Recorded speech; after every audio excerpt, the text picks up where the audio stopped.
할렐루야. 오늘 읽으신 본문 마태복음 10장 5절로 15절 말씀을 중심으로 해서 복음 전파의 사명자가 되라라고 하는 제목으로 함께 은혜를 나누기를 원합니다. 사람에게는요, 네 가지 인생을 살아가면서 네 가지 중요한 만남이 있는데요. 이거를 4M이라 4M이라고 그러는데, 첫 번째는 마스터라고 해서 주인, 그 다음에 메이트해서 배우자가 중요하고요. 그 다음에 스승, 요즘 많이 나오는 말이죠. 멘토라고 해서 스승이라는 말. 그 다음에 나머지 네 번째는 미션이라고 그래서 사명이라고 한다고 합니다. 그래서 우리가 어떤 만남을 가지는가 참으로 중요하고, 우리가 자녀를 위한 기도문에서도 축복의 만남을 주시고, 할렐루야, 축복의 만남 너무너무 중요하죠. 그죠? 우리가 사회에서 만나는 사람에게 축복의 만남, 또 나도 축복의 만남의 통로가 되게 하시고, 또 이렇게 서로 상호 간에 축복의 만남이 된다면 우리의 삶이 참으로 아름답게 진행되리라고 생각합니다. 창조주 하나님께서 만드신 모든 피조물은요, 나름대로 사명이 있습니다. 이 화초는 이 아름다운 꽃을 통해서 하나님과 사람에게 즐거움을 주지요. 여기 있는 꽃도 오늘 연두색 빛을 가지고 있는데, 뭐 글라디올러스인가 뭐 그렇다고 그러는데 잘 모르겠어요. 맞아요? 글라디올러스라고 저희는 이름을 붙였는데 잘 모르겠어요. 근데 색깔이 너무 예뻐서 참 예쁘다. 다른 꽃들은 아마 좀 샘낼 것 같아요. 옆에 있는 애들은 좀 보조로 좀 이렇게 해서 그런데 참 그런 것들이고요. 또 새들은 아름다운 소리로, 어떤 때는 집에 가다 보면 그냥 짹짹거리는 참새가 줄을 이루잖아요. 근데 이상한 소리를 내는 새들이 있어요. 그래서 이렇게 보면 전봇대에서 이상한 소리로 내면서 참 소리 예쁘다, 어떻게 저런 소리를 낼까, 이렇게 하면서 하는데, 그 새의 사명이 바로 뭐 그런 것이겠죠. 하나님도 찬양하고 사람들에게 기쁨을 주고. 또 과일 있잖아요, 그죠? 요즘에는 정말로 아름다운 맛이라고 그랬는데, 아름다운 맛은 아니고요. 착한 맛도 아니고, 어쨌든 과일은 과일 나름대로의 맛으로 또 사람에게 영광을, 또 하나님 앞에 기쁨이 되고, 또 사람에게도 즐거움을 주는 거고, 짐승들은요, 고기와 가죽과 또 털로 또 그 나름대로의 사명을 감당하고 있는데요. 특별히 만물의 영장이라고 부르는 우리 사람들은 하나님의 형상대로 지음을 받아서 우리가 이 땅을 그저 왔다가 그저 아무런 존재 없는 자로 왔다가 그냥 가는 구름과 같이 떠도는 인생이 아니라요, 특별하게 우리가 목적과 사명을 가진 존재로 태어났다고 하는 사실을 우리가 기억해야 합니다. 그래서 이 미션, 사명을 가진 사람은요, 제가 뭐 예수 믿는 사람은 뭐 2번 태어나고 뭐 이런 얘기를 했는데요, 2번 태어나고 1번 죽고, 예수 안 믿는 사람은 1번 태어나고 2번 죽고 뭐 이런 얘기를 많이 했는데요, 이 사명을 가진 사람은 3번 태어난다는 그런 말이 있습니다. 그래서 첫 번째는 육신으로 태어남이 있어야 되겠고요. 이거는 뭐 모두 다가 갖는 태어남이죠. 두 번째로는 영적으로 거듭나는 삶을 살아야 돼요. 이걸 중생이다 혹은 뭐 거듭남이다 이렇게 얘기를 하는데요. 그 다음에 세 번째는 사명을 발견하는 세 번째 태어남이 있어야 된다고 하는 것입니다. 그래서 저와 여러분들이 하나님께서 우리에게 주신 사명을 발견하는 저와 여러분들 되시기를 바랍니다.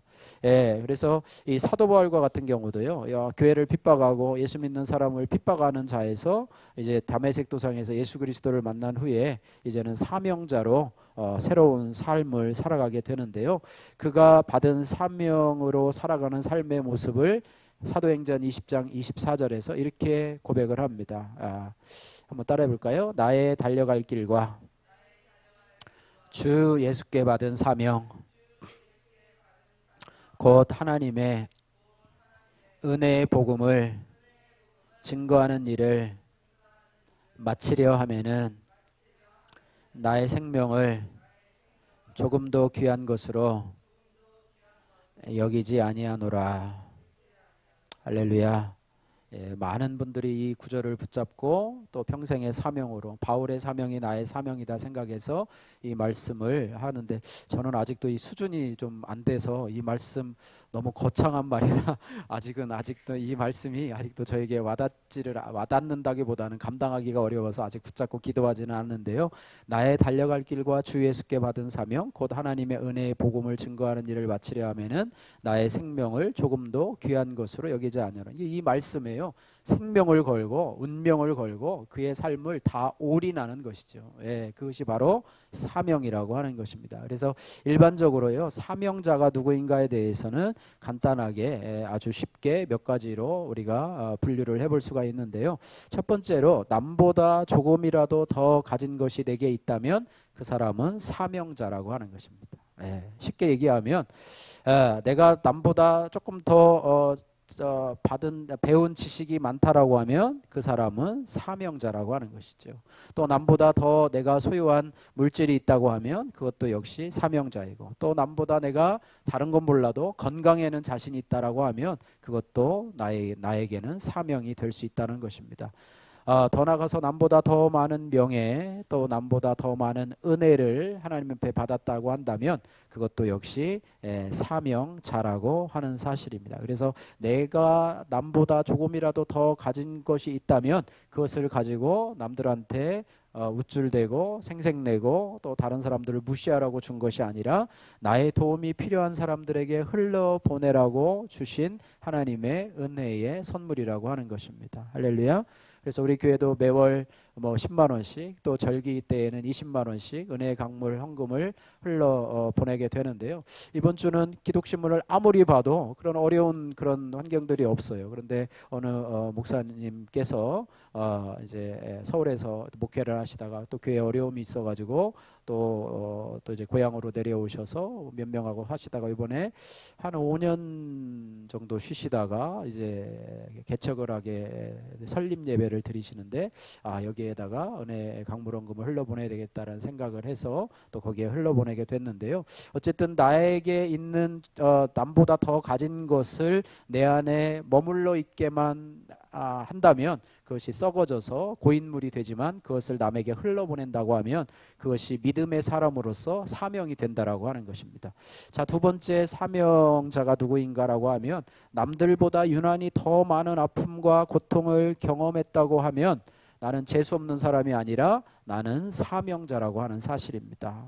우리말에도 과부가 과부 사정한다라는 그런 말이 있잖아요. 그런 것처럼 배고파 본 사람이 배고파 본 사람의 심정을 이해하는 것이고, 또 병들어서 아파 본 사람이 아파 본 사람의 고통과 아픔을 이해할 수 있는 것이죠. 누가 자식을 잃고 슬퍼하는 사람을 위로할 수 있습니까?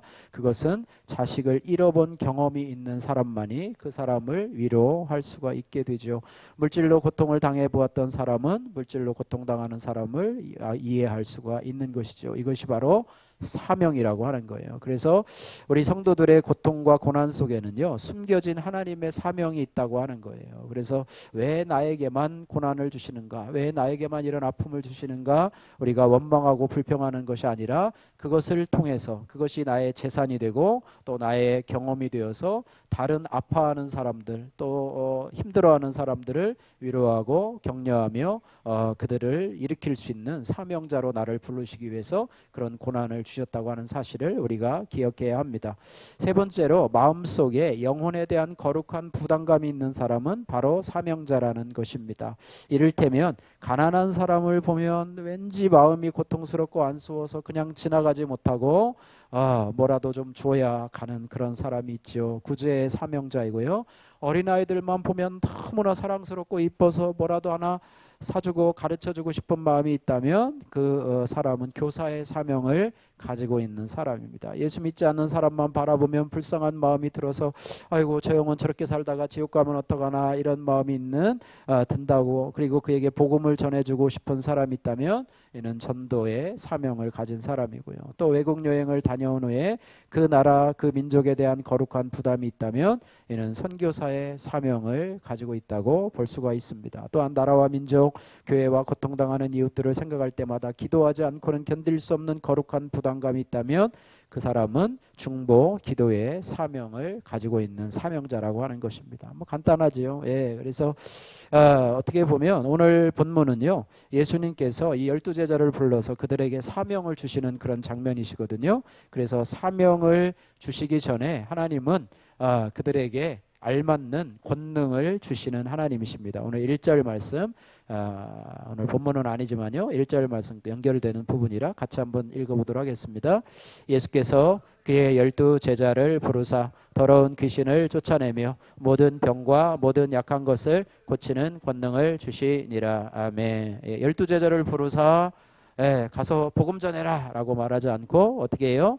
더러운 귀신을 쫓아내며 또 뭐예요? 모든 병과 모든 약한 것을 고치는 권능을 주시니라. 제가 처음에 우리 담당 목사님이 저보고 이몽룡 형제는 목사가 됐으면 좋겠다고 그런 얘기를 했을 때 저는 두 손을 절레절레 하면서 저는 못해요 하면서 저는 뭐 그럴 목사님처럼 그렇게 힘들게 감당하려고 하면 저는 그런 것이 없었고 저는 그저 그냥 이랜드 같은 그런 기독교 회사 들어가서 선교 담당으로 외국 가서 돈도 벌고 또 선교도 하고 꽁도 먹고 말도 먹고 이런 식으로 그 정도로만 하려고 생각을 했었는데요.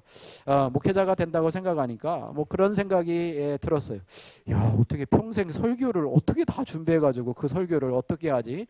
30년 40년 하면 어떻게 매주마다 설교를 준비하고 매 새벽마다 설교를 준비해서 어떻게 해야 되지? 이렇게 고민이 될 때도 많았어요. 전에 교육전도사 때 이제 새벽기도 설교를 가끔씩 이제 담임 목사님이 이렇게 맡기실 때가 있거든요. 이제 교육자들이 돌아가면 하면 그날 본문을 봐도 아무런 생각이 안 나요. 내일 새벽에 설교를 하긴 해야 되는데 도대체 뭘 해야 될지를 모르는 거예요. 그래가지고 고민하다가 어디 주석책에서 대충 뺏겨갖고 가가지고 그냥 무슨 말 했는지도 모르고 설교를 한 적도 있었는데 그런 두려움이 있어요. 내가 어떻게 평생 설교를 하면서 살아갈 수 있지? 뭐 이런 생각이 막 마음의 부담감으로 다가왔었는데요. 하나님은 사명을 주실 때에는 그에 합당한 능력도 주시고 할렐루야. 또 감당할 수 있는 힘도 허락하신다고 하는 것을 우리가 기억해야 할 것입니다. 그래서 하나님께서는요, 이 제자들을 불렀는데 괜히 부르신 게 아니에요. 나를 따라다니면서 내가 하는 것 보고 또 어떤 일을 감당해야 되냐면 예수님은 그들에게 이렇게 말씀하셨어요. 마가복음 1장 7절 말씀 한번 따라해 볼까요? 내가 너희로 사람을 낚는 어부가 되리라. 할렐루야. 사람을 낚는 어부가 되리라. 지금도 무안천에 가면 풀숲 사이에서 낚시하는 우리 어르신들이 계시더라고요. 예당저 수지에서 낚시하시고 또 서해 가서 바닷 낚시하시는 그런 사람으로 부른 게 아니라 우리가 사람을 낚는 어부로. 할렐루야. 방황하는 영혼들을 정말로 주님 앞으로 인도해서 그들이 하나님의 천국을 바라보고 올바른 믿음 생활을 할 수 있도록 하는 사람을 낚는 어부가 되겠다. 그것은 12 제자에게만 주어진 사명이 아니라 바로 저와 여러분들에게도 동일하게 주어진 사명이라고 하는 것입니다. 그래서 오늘 읽었던 본문 5절에서 15절 말씀을 통해서 이제는 제자들에게 복음 전파의 사명을 맡기시면서 했던 예수님의 당부의 말씀이 오늘 세 가지 등장하고 있는데요. 첫 번째로 5절에서 6절 말씀에는 이렇게 말씀하고 있습니다. 한번 따라해 볼까요? 잃어버린 양에게로 가라. 자세히 말하면 이스라엘의 잃어버린 양에게로 가라 이렇게 말하고 있습니다. 자, 오늘 5절에서부터 6절 말씀 같이 한번 읽어보도록 하겠습니다. 예수께서 이 12를 내보내시며 명하여 이르시되 이방인의 길로도 가지 말고 사마리아인의 고을에도 들어가지 말고 오히려 이스라엘 집에 잃어버린 양에게로 가라. 이방인은 뭐 하나님 섬기지 않는 이방인이고 사마리아인은 이 북이스라엘 유대인이었다가 다른 이방인들과 혼혈돼 가지고 섞였던, 그래서 유대인들은 그들을 개 취급하고 같은 동족 취급도 하지 않는 그런 사마리아인들에게도 가지 말고 오히려 이스라엘의 잃어버린 양에게로 가라. 다시 말하면 유대인에게로 가라는 것입니다. 유대인에게로 가라는 것인데 그 유대인은 어떤 유대인이냐면 복음에 대해서 호의적인 것이 아니라 복음에 대해서 적대적이에요. 복음에 대해서 적대적, 복음을 받아들이지 않고 예수님을 부정적으로 생각하고 예수님을 이 하나님의 아들이라고 그러면 신성 모독죄라고 그래서 예수님을 고발하고 그 결점을 찾으려고 하는 그런 사람들이 바로 이 유대인이라고 하는 것입니다. 그리고 유대인들이 나중에는 어떻게 했죠? 예수님을 십자가에 못 박는 데까지 내어주었던 그런 유대인에게인데요. 예수님은 제자들에게 복음 전파의 사명을 맡기시면서 첫 번째로 이방인이나 사마리아인에게로 가지 말고 오히려 이스라엘의 잃어버린 양에게로 가라 이렇게 말씀을 하고 있습니다. 누가복음 15장에 보면은요 세 가지 비유가 나오는데 그 중에 하나가요 잃어버린 양에 대한 비유가 나옵니다. 예수님께서 99마리의 이 우리 안에 있는 양을 내버려 두시고 한 마리의 잃어버린 양이 있는 것을 보시고 한 마리의 양을 찾기 위해서 들로 산으로 다니는 그런 모습이 있고요. 그 한 마리의 잃어버린 양을 찾으시면서 그것을 목에 두르시고 기뻐하시면서 사람들을 불러서 잔치를 하는 그런 비유의 장면이 나오게 되는데요. 예수님은요, 예수님의 최대의 관심사는 잃어버린 양에 대한 그런 관심을 가지고 있습니다. 잃어버린 양이라고 하면 한 사람의 잃어버린 영혼, 한 사람의 잃어버린 영혼, 한 사람의 하나님을 떠나서 세상 가운데서 방황하며 세상 가운데서 유리하는 그 영혼들에 대한 관심이 너무너무나 지대하다고 하는 사실을 우리에게 보여주고 있습니다. 그래서 99마리의 양들이 남아있지만 잃어버린 한 마리 양을 간절히 찾는 것이 바로 주님의 마음이라고 하는 것입니다. 그래서 우리가요 항상 잃어버린 양에 대한 이런 마음들을 달라고 하나님 앞에 기도하시고 또 이런 자들을 위해서 주님의 마음을 가지고 복음을 전할 수 있는 저와 여러분들이 되시기를 주님의 이름으로 축복합니다. 그래서 한 영혼에 대한 이런 마음들을 품는 것, 이것이 참으로 귀중하다는 것을 우리가 기억을 해야 할 것입니다. 그래서 특별히 잃어버린 양에게로 가라고 할 때 우리의 가족들 중에서 아직도 예수님을 믿지 않는 영혼이 무엇인가? 저희 집은 어머님이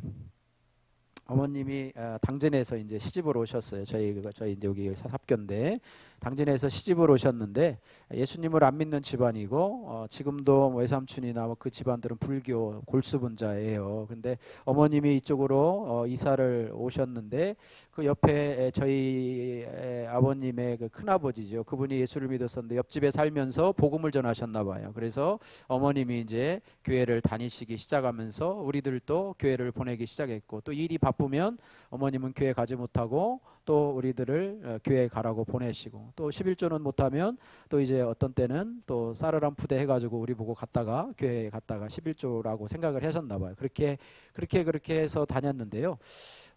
저도 주일학교를 열심히 뭣도 모르고 다니고 있었는데 중학교 때부터 이제 교회를 잘 안 나기 시작하다가 고등학교 때도 이제 기숙사 없을 때는 집에 있었는데 문제거리가 저였어요. 교회를 안 나가는 문제거리가 저였어요. 그 시간만 되면 테레비 보느라고 열심히 만화 영화 뭐 은하철도 999 뭐 이런 거 재밌는 거 보느라고 교회를 안 가가지고 야 너는 어떻게 아버님도 믿음이 없으셨는데 교회는 꼭 가셨거든요. 자전거 타고 가셨는데 너는 어떻게 된 애가 교회를 안 가고 이렇게 테레비만 보니 그래가지고 가족 중에서 잃어버린 양이 저였어요.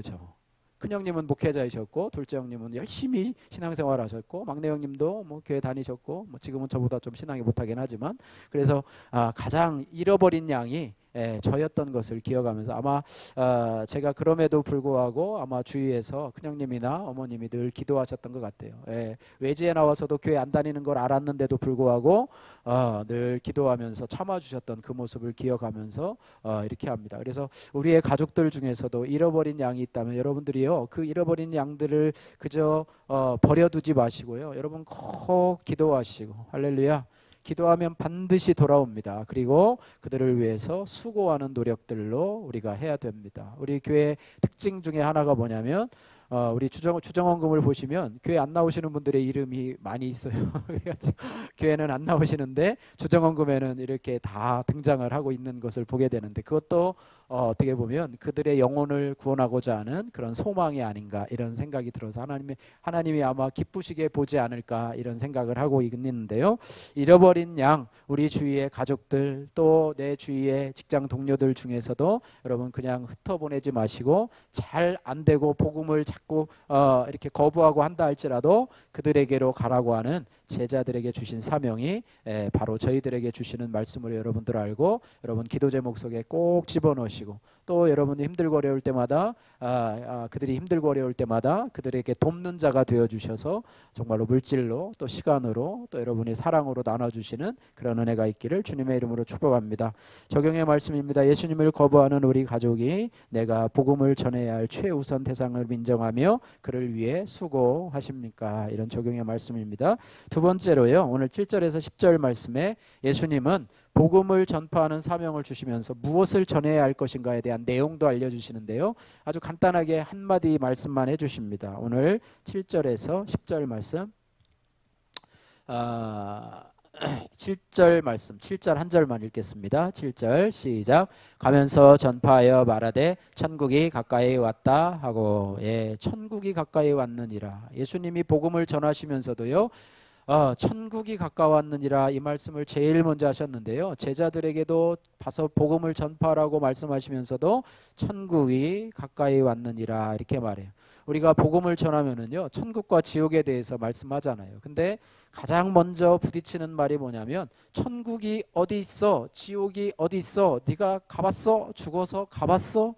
천국에 가봤어? 뭐 지옥이 있는데 네가 죽어서 지옥에 가봤어? 이렇게 하는 것이 그들의 가장 처음에 장애물이 아닌가 이렇게 생각이 됩니다. 그래서 우리가요, 천국과 지옥이 있음을 아는 것, 이것이 참 중요하는데, 이것도 역시 마찬가지로 경험으로 되는 것이 아니라 믿음으로 되는 것을 알지요. 제가 예수님을 어떻게 믿기 시작했나 여러분에게 간증을 했는데요, 그죠? 큰형님 때 큰형님 교회에 가서 설교 듣다가 지옥은 있습니다라고 하는 설교를 듣다가 성령이 나에게 하시는 음성인 혹시 네가 지옥 갈 사람 아니냐라고 하는 그 음성이 저에게 믿어지고 고백이 돼서 맞아, 내가 지옥 갈 수도 있겠다. 내가 이렇게 예수 안 믿고 이렇게 돌아다니다가는 지옥 갈 수 있겠다. 만약에 제가요 그때 그 음성을 듣지 못하고 그냥 계속 있었으면 아마 복학에서도 계속 그냥 세상으로 갔었던 그런 사람이 됐을 거예요. 그런데 하나님이 저를 불쌍히 여겨주셔서 그 음성으로 저를 변화시켜 주셔서 예수 믿는 사람으로 만들어 주시고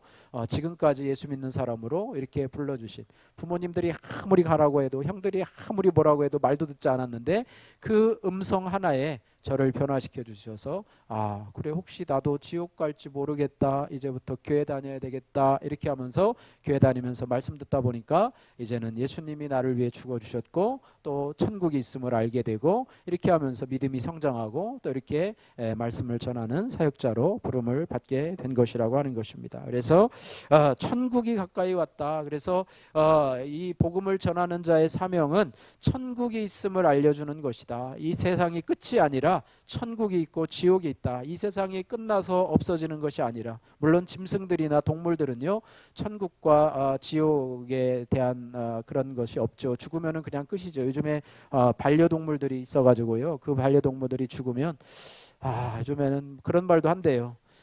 우리 귀여운 강아지 나중에 천국에 가서 보자. 그리고 그런 믿음을 갖는데요, 천국에 있을 거를 믿는데요. 우리 강아지가 천국에 꼭 있을 거야. 내가 죽어서 이제 천국에 가서 우리 강아지를 만나야지, 우리 야옹이도 만나야지, 이렇게 하면서 그런 믿음을 갖는 사람이 있대. 그러나 짐승들은요 영혼이 없어서 그냥 죽으면 끝이에요. 가서 천국에 가서 만나지. 그래, 우리 사람은 그렇지 않아요. 우리에게는 영혼이 있어서 죽으면 그냥 없어지는 존재가 아니라요, 하나님의 형상으로 만들어졌기 때문에 천국에 가거나 지옥에 가는데, 그래서 사람들에게 복음을 전할 때 천국이 가까이 왔느니라. 그러니까 너희가 그 천국을 준비하라는 것이죠. 예수님을 영접하고 너를 위해서, 너희 죄를 위해서 십자가 피 흘려 주신 예수님을 영접해서 이제는 천국을 예비하라 이렇게 말하고 있죠. 그죠? 요한복음 14장 6절 말씀 여러분 같이 한번 해볼까요? 예수께서 가라사대 내가 곧 길이요 진리요 생명이니 나로 말미암지 않고는 아버지께로 올 자가 없느니라. 예수님으로 말미암지 않고는요 아버지께로, 천국으로 갈 자가 없는, 내가 곧 길이요 진리요 생명이니 나로 말미암지 않고는 아버지께로 올 자가 없는. 천국 가는 비결은요, 천국 가는 길이요, 천국 가는 진리요, 또 천국으로 들어가는 생명이신 예수 그리스도를 통하지 않고는 천국에 갈 수 있는 방법이 이 세상에는 단 한 가지도 없다고 하는 사실을 기억하면서 너희가 그 자리에 가서 천국이 천국이 있음을, 천국이 가까이 왔음을 그들에게 말하라. 그렇게 내용을 알려주고 있는 것입니다. 그러면서 그들에게 아까 준 능력을 행하라고 말하고 있는데요. 8절 말씀 같이 한번 읽겠습니다. 병든 자를 고치며 죽은 자를 살리며 나병한 자를 깨끗하게 하며 귀신을 쫓아내되 너희가 거저 받았으니 거저 주라. 할렐루야. 병든 자를 고치며 죽은 자를 살리며 나병한 자를 깨끗하게 하며 귀신을 쫓아내되 라고 합니다. 야, 여러분, 병든 자를 고치면서 예수를 믿으면 참 좋겠죠. 그죠? 예, 이것이 바로 제자들이 병든 자를 고치면서 그 사람이 나도 천국을 준비하기를 원한다. 나도 예수 믿기를 원한다. 또 죽은 자를 살리면서 죽은 자가 일어나서 다시 한번 내가 예수님을 믿겠다. 내가 주님 믿겠다. 또 나병한 자를 깨끗하게 하는 그런 것을 통해서 내가 예수 믿겠다. 또 귀신 들렸던 자가 귀신이 쫓아나면서 예수를 믿겠다라고 하면 좋은데요. 이것보다 더 이것은 뭐냐면 그 영혼이 구원받는데 통로가 되는 것이에요. 예, 그래서 우리의 목적은요, 병든 것이 치유받는 것도 죽었다 살아나는 것도 아니고 깨끗하게 입는 것도 귀신 쫓아내는 것도 아니지만 그것이 통로가 되고 징검다리가 되어서 예수님을 만나서 천국이 가까이 옴을 인정하고 천국을 준비하는 삶으로 예수님을 영접하는 삶이 참으로 중요하다는 사실을 우리가 기억해야 합니다. 그래서 천국을 우리가 그들에게 보여주어야 하는데, 천국이 있음을 보여주어야 하는데 어떻게 보여주어야 되냐면 천국의 특징을 우리가 알고 그것을 보여주는 것이 참으로 중요하다고 그래요. 천국이 가까웠느니라. 그런데 천국을 믿지도 않는 사람에게 어떻게 천국을 보여주겠습니까? 그런데 성경에서는요, 로마서 14장 17절에는 천국, 즉 하나님 나라에 대해서 한 구절로 이렇게 말씀을 해주고 있어요. 한번 따라해 볼까요? 하나님의 나라는 먹는 것과 마시는 것이 아니요 오직 성령 안에서 의와 평강과 희락이니라. 뭐 대단한 것이 있는 것 같지만 별거 없는데요. 우리가 하나님의 나라라고 생각하는 것을 하나님은 아니라고 얘기를 합니다. 우리가 먹는 것과 마시는 것, 그죠? 잘 먹고 정말 맛집 찾아다니면서 정말로 맛있는 거 줄 서서 먹고, 그다음에 먹고 마시고 이것은요, 세상에서 우리가 즐길 수 있는 최대한의 좋은 것이 하나님의 나라가 아니라고 하는 거예요. 여러분, 그 한계 효용 체감의 법칙이 있어요. 예, 예전에 제가 무역학을 공부해서 경제학 원론을 했는데요. 기억나는 게 그거 하나밖에 없어요. 다 까먹고. 한계 효용 체감의 법칙이 있는데, 처음에 갈증이 나서 여러분 콜라를 시원한 그 얼음에다가 띄워가지고 마시면 처음에는 너무 좋잖아요. 그죠? 처음 마시기 와 이게 천국이 임하는구나. 그래가지고 또 마시고 한 컵 마시고 또 두 번째 컵 마시고 그 다음에 좋다. 그러면 이게 점점 이제 그 만족도가 이제 사라지게 돼요. 그래서 1.5리터의 마지막 한 컵을 먹으려고 그러면 하면서 이제 그때부터는 이제 콜라가 더 이상 됐어 하는 것이 처음의 만족도, 그죠? 처음에 여러분 좋은 것을 얻었을 때의 만족도, 또 시간이 지나면 중고가 되고 헝것이 되고 그 다음에 만족도가 점점 떨어져서 한계 효용 체감의 법칙이 우리에게 벌어지는데요. 먹고 마시는 것이 처음에는 하늘나라처럼 너무 좋고 하지만 그것이 하나님 나라가 아니에요. 물론 거기서 주는 만족감이 있어요. 그죠? 명품 한 100만 원짜리, 뭐 추진수가 8천만 원짜리 시계를 찬다고 그러는데요. 예, 그거 가지고 처음에 찰 때는 막 이러죠. 괜히 손목 올리고 막 이러고 막 괜히 막 이렇게 보고 막 얼마짜리인지 아냐고 메이커 막 괜히 선전하고 다니고 막 알아달라고 그러는데, 우리는 앞으로 알아주다 좀 이거 경품으로 받은, 이거 뭐 추첨해서 받은 건데 7만 원인가 8만 원 하더라고요. 끼고 다니는데 거주해서 이렇게 당첨돼가지고 타고 지금도 잘 쓰고 있는데요. 뭐 8천만 원짜리 뭐 금 박아가지고 해서 다닌다고 해서 누가 알아줍니까? 어쨌든 그렇게 하는데요. 하나님 나라는 뭐냐면 한번 따라해보세요. 오직 성령 안에서 의와 평강과 희락이니라. 할렐루야.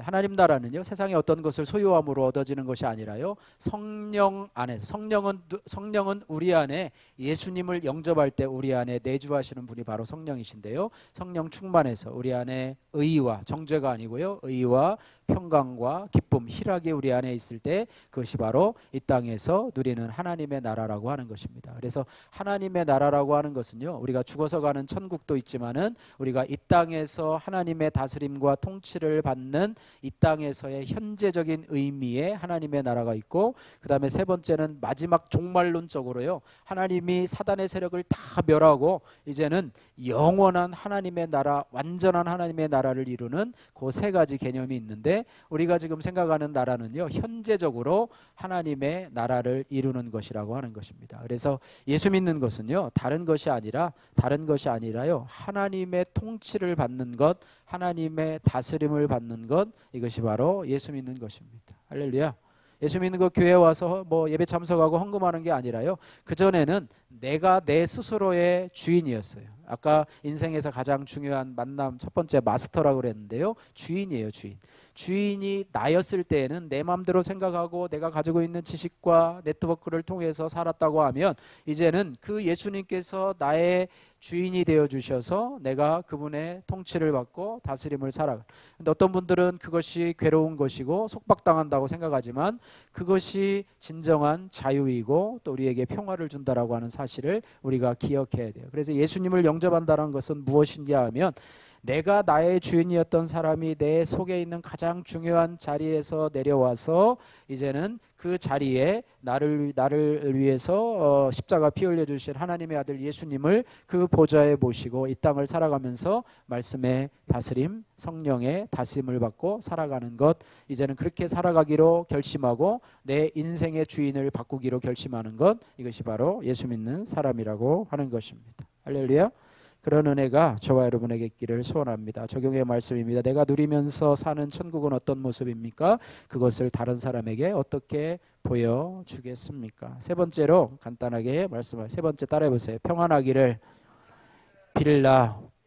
11절에서 15절 말씀인데요, 예수님이 어느 마을로 이제 예수님의 제자들을 파송하잖아요. 가서 머물 곳이 필요한데, 그 집에 가서 우리가 복음을 전하러 왔는데 혹시 너희 집에서 우리를 좀 머물게 할 수 있느냐라고 해서 그 집에 가서 먼저 평안을 빌잖아요. 주의 평안을 비는데, 그것을 그들을 영접하고 받아들이는 그곳에는 너희가 빈 평안이 임할 것이요, 너희를 거부하고 쫓겨내는 사람들에게는 너희가 빈 평안이 임하지 않을 것이다. 그리고 그 집이나 그 성읍을 나올 때는 내 발에 먼지를 떨어버리라, 이렇게 말씀하시는 것이죠. 예, 어저께 목요일 말씀인가요?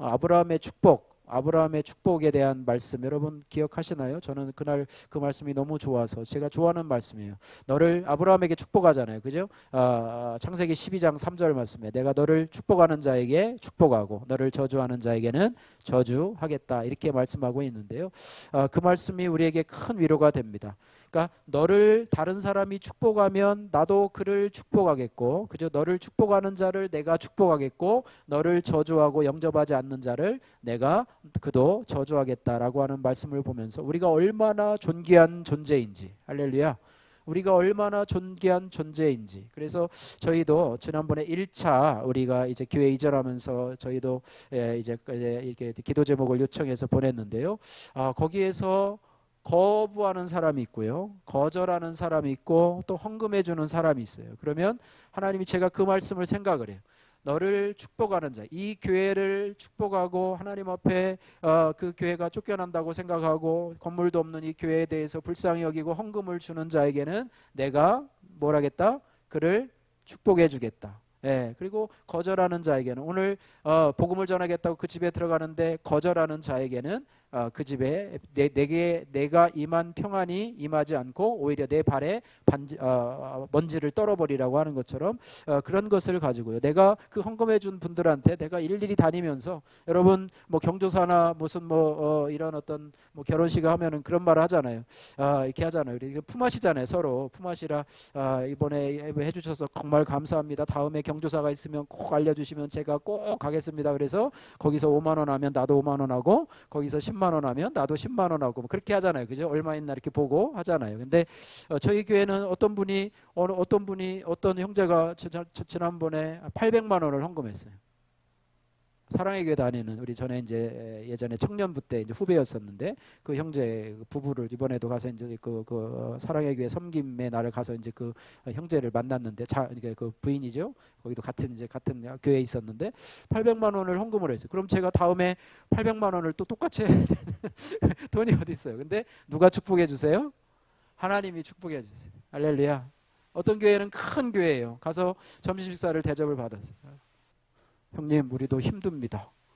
우리 교회도 나중 지금 건축을 해야 되는데 힘들어요. 그리고 우리 큰 교회로 부임을 했어요. 한참 후배인데 큰 교회로 부임을 했어요. 그래서 가서 우리 탕인가 뭐 다 설익은 거 하나 먹고 왔어요. 그리고 왔는데 안 해줘요. 한 푼도 안 해줘요. 큰 교회, 엄청 큰 교회예요. 예, 그래서 하나님이 그러니까 나를 축복하는 자에겐 축복하고, 너가 우리 자신이지만 우리 교회이잖아요. 그래서 이번에도 저희가 이제 화요일부터 이제 냈는데요. 매일 들어왔어요. 매일 들어. 여러분 헌금고 액수 한번 보시면 알 거예요. 이름 모르시는 분들은 다 외부에서 보낸 분이고요. 여러분들도요. 왜 저만 해야 되는가? 여러분들도 그 기도 제목을 이렇게 해서 여러분들 아시는 분들에게 해서 축복의 통로로 여러분들 준비된 분들이 있어요.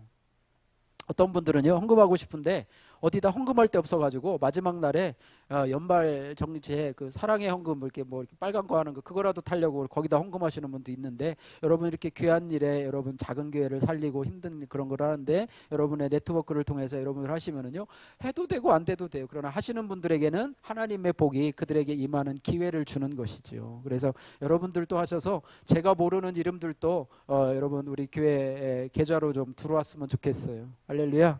예, 저 아는 분들만 지금 계속 들어오고 있는데 여러분은 모르지만 어쨌든 그래요. 그래서 평안하기를 비는데 하나님이 복을 주신다. 그래서 교회를 사랑하고 또 우리 성도를, 여러분을 사랑하는 자는 하나님이 그 사람에게 복을 주시고, 또 교회를 사랑하고 섬기는 자들에게는 우리 교인이 아닐지라도 하나님이 그 사람에게 내가 줄 수 있는 것보다 훨씬 더 많은 복으로 채워주신다라고 하는 메시지를 우리에게 보내주고 있다라고 하는 것입니다. 그래서 오늘 가장 중요한 그 세 가지를 말씀했는데요.